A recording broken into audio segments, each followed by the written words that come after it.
In a surprise reveal, Pokémon, Let's Go Pikachu, and Let's Go Eevee were introduced to the world Tuesday night among other Pokémon news, and although details are sparse, this looks like the perfect tribute to the original games. The Pokémon Let's Go game sent players back to Kanto's, the region featured in the first Pokémon games, to explore, catch Pokémon, and battle against other trainers, all with a little companion to keep you company along the way. It appears to be a complete remaster of the original games from the 90s, plus some changes, and it seems exactly like the kind of thing that classic Pokémon fans needs. See also, Japan now has a Pokémon governor, and it's not who you'd think. When I was a kid, I was enamored with Pokémon. I collected Pokémon cards, I watched the Pokémon TV show, my favorite shirt was a gray Pokémon t-shirt with a picture of Pikachu on it. My brother and I made our parents take us to see Pokémon the movie 2000 in the theater, and of course I played every Pokémon game one could get my hands on. One of my first introductions to video games was the original Pokémon Red version, which came out for the Game Boy in North America in 1998.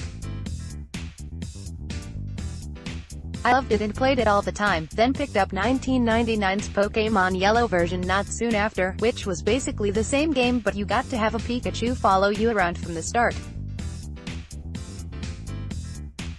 At the time, it was the best thing in the world to me and millions of others.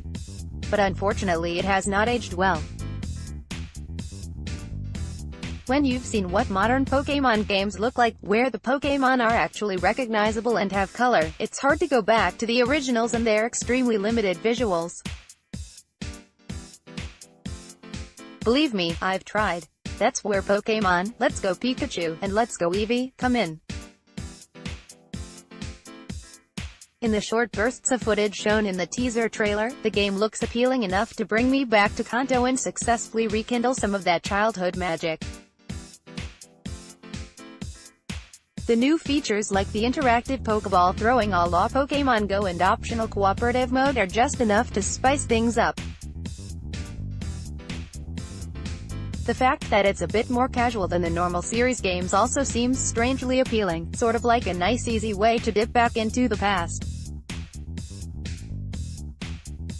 Also, you get to dress up your Pikachu and Eevee. Sometimes you want those fancy new visuals and sounds, but you don't want to have to learn 100 new Pokémon while exploring a whole new region. For new players, it's an easy transition into the series, especially if you've played Pokémon Go, and for veterans it's likely a nice holdover until the next entry in the series arrives on Switch in 2019. Assuming everything goes according to plan.